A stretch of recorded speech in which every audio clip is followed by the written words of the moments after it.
Ptolemais was a Roman colony in southern Phoenicia, called Colonia. Claudia, Felix, Ptolemais, Garmanica, Stabilis. It was even called Ptolemais in Phoenicia, and later in the Middle Ages was famous as Acre. Roman Ptolemais was under Rome for nearly 7 centuries, from 37 BC until 636 AD, when was conquered by the Arabs. History. Around 37 BC the Romans conquered the Hellenized Phoenician port city called Acre.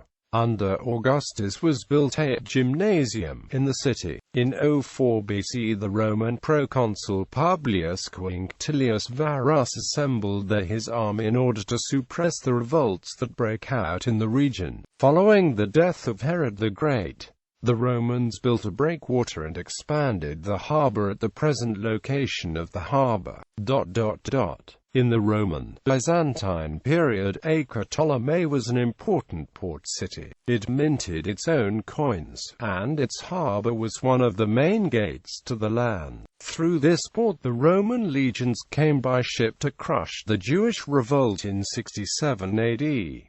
It also was used as connections to the other ports. The port of Acre was a station on Paul's naval travel, as described in Acts of the Gospels. And when we had taken our leave one of another, we took ship, and they returned home again. And when we had finished our course from Tyre, we came to Ptolemais, and saluted the brethren, and abode with them one day. During the rule of the Emperor Claudius there was a building drive in Ptolemais, and veterans of the legions settled here. The city was one of 4 colonies created in ancient Levant by Roman emperors for veterans of the Roman legions. As a result, Claudius granted the title Colonia. Claudia, Felix, Ptolemais, Garmanica, Stabilis. The city was a center of Romanization in the region, but most of the population was made of local Phoenicians and Jews. As a consequence, after the Hadrian times the descendants of the initial Roman colonists were no more speaking Latin and were fully assimilated in less than 2 centuries.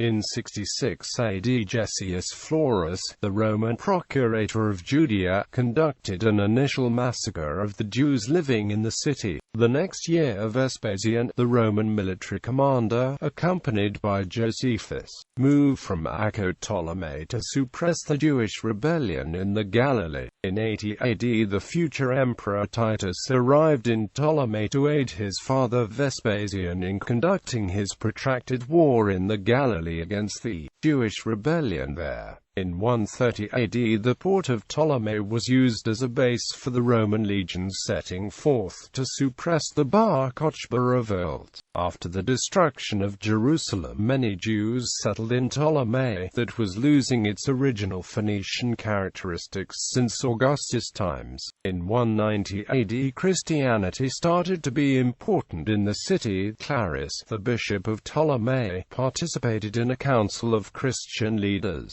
Ptolemais grew to be an important port in the eastern Mediterranean Sea of the Roman Empire. After Hadrian times Ptolemais was the commercial center and port of Jewish Galilee, and was starting to be no more part of Phoenicia. In 351 AD Constantius Gallus suppressed a Jewish rebellion and did a small massacre of the Jews of Acre Ptolemais. Under Byzantine control the city lost importance, and around 636 AD was conquered by the Arab Amr ibn al-As. Following the defeat of the Byzantine army of Heraclius by the Muslim army of Khalid ibn al-Walid in the Battle of Yarmouk, and the capitulation of the Christian city of Jerusalem to the Caliph Umar, Ptolemais was ruled by the Rashidun Caliphate beginning in 638 AD. Christianity Center. Ptolemais was an important center of early Christianity in the region.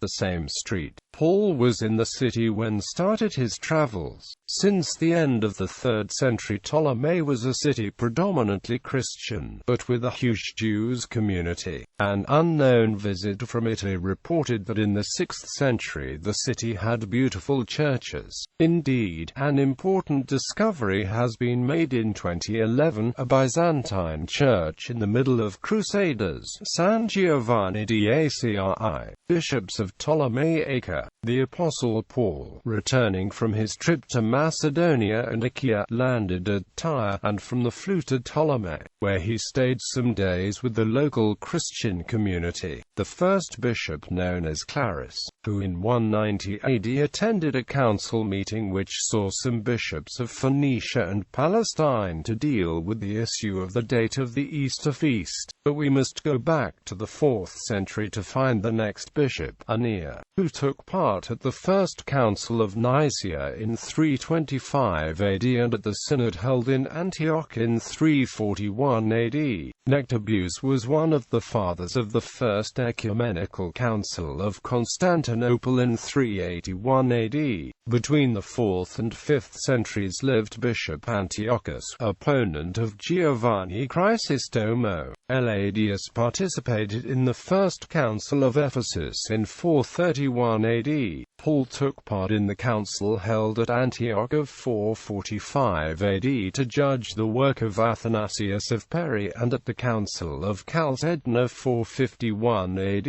In 518 AD Bishop Giovanni signed a synodal letter against Severus of Antioch and the Monophysite party. Finally, the last known bishop of Ptolemais is Giorgio, who attended the Second Council of Constantinople in 553 AD. Bibliography. Butcher, Kevin. Roman Syria and the Near East. Getty Publications. Los Angeles, 2003. ISBN 0892367156. Mos Saron, Corpus Inscriptionum Arabicarum Palestinae, Volumes 30-31 of Handbook of Oriental Studies. Section 1, The Near and Middle East, v. 30, Publisher Brill, 1997. ISBN 9004101335.